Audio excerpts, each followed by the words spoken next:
Hello guys, আসসালামু আলাইকুম। It's me Sanjay Hasan and welcome to my new another blog video. আজকে আমরা যাব হাটখোলা ক্যাফেতে, যা অবস্থিত করতেছে আমাদের গাইবান্ধা শহরের সাদুল্লাপুর উপজেলায়। তো চলুন বেশি কথা না বাড়িয়ে যাওয়া যাক। আপনি দেশের যে কোনো প্রান্ত থেকে আসুন না কেন, সর্বপ্রথম আপনাকে পৌঁছাতে হবে ধাপেরহাট হয়ে।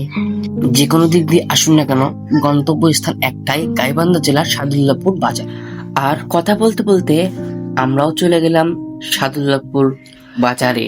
এখান থেকে পুরাতন মুক্তিযুদ্ধ পরিষদের পাশ দিয়ে গরুহাটের সংলগ্নে অবস্থিত সেই ব্যতিক্রম রেস্টুরেন্টটি। তো গাইস, আমরা চলে আসছি সেই কাঙ্ক্ষিত ক্যাফেতে, সাদুল্লাপুরের যে ভাইরাল ক্যাফে। আমরা সেখানে চলে আসছি, চলুন ভেতরে যাই। চলুন এই ক্যাফেটি এবার সিনেমাটিক স্টাইলে দেখে নেওয়া যাক।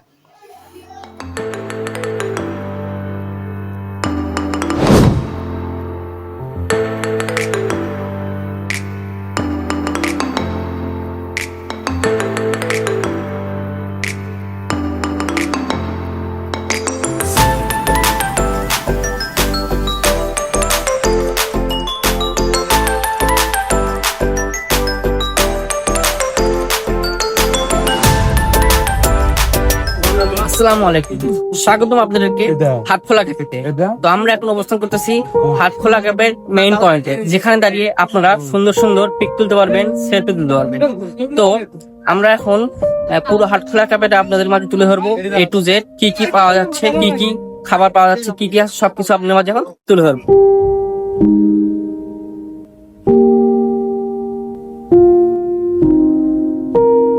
এখানে আপনাদের কি কি পাওয়া যাচ্ছে বর্তমানে? রুটি, পোড়া চা, মালাই চা, দুধ চা, কফি চা, মালদা চা, রং চা, ফুচকা, চটপটি।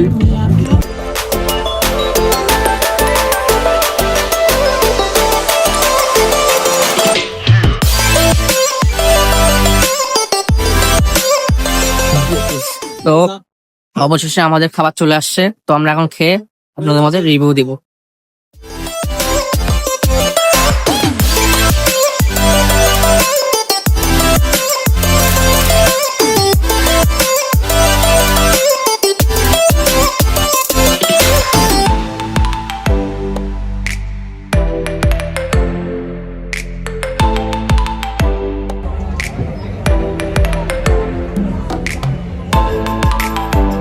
যে আমার কিন্তু পোড়া রুটি এখনো অনেকটাই অংশ বাকি আছে, কিন্তু আমার চা শেষ। তো আমার মনে হয় চার পরিমাণটা একটা আরেকটু বাড়াই দেওয়ার দরকার ছিল। কাপটাও সেরকম বড় না, ছোট সাইজেরই কাপ। ভাইয়া কোথায় থেকে আসছেন? হ্যাঁ, আমরা আসছি হচ্ছে ফুলছড়ি উপজেলা, আমরা কালীবাজার থেকে আসছি। এখানে কেন আসছেন? মানে এখানে আমরা ভিডিওতে দেখছি পরিবেশটা অনেক সুন্দর, এখানে চা পাওয়া যায়, ভালো ফুচকা পাওয়া যায়, সবাই আসে, এই জন্য আসলাম দেখতে, খাবো, দেখবো পরিবেশটা কেমন, চা কেমন লাগে, এই জন্য। ধন্যবাদ ভাই।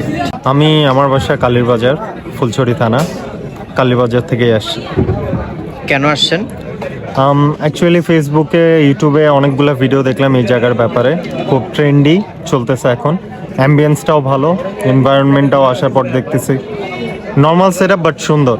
আর আজকে ছোটো ভাইদেরকে নিয়ে আসছি চা, পোড়া রুটি খিলানোর জন্য।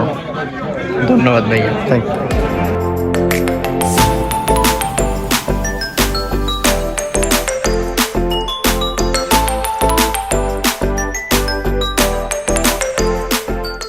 এখানে অটো থেকে শুরু করে বাইক, এরপরে হচ্ছে সাইকেল, তারপরে তো আরও অনেক যানবাহন আছেই। সব যানবাহনের মাধ্যমে এখানে কিন্তু মানুষজন আসতেছে।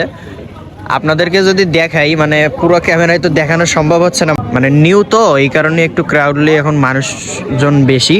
সো আপনারা একটু পরে আসলে মনে হয় আপনাদের জন্য ভালো হবে। আমরা একেবারে কম সময়ের ভিতর এখান থেকে বিদায় নিচ্ছি। তো এখান থেকে এত কম সময়ের ভিতর বিদায় নেওয়ার একটাই কারণ, আপনি এখানে যদি আসেন এত লোক সংখ্যার ভিতরে আপনি শান্তিমতো খাইতে পারবেন না ভাই। তো এখন ডিসিশন আপনার হাতে, আপনি আসবেন কি আসবেন না সেটা আপনাদের একান্তই ব্যক্তিগত ব্যাপার। তবে আমি যেহেতু আসছি, এসেই পড়ছি, সো তাড়াতাড়ি এখান থেকে চলে যাচ্ছি। আর এখানে কিন্তু লোক জনসংখ্যার কারণে আপনি মনে হয় না যে শান্তিমতো ছবি তুলতে পারবেন।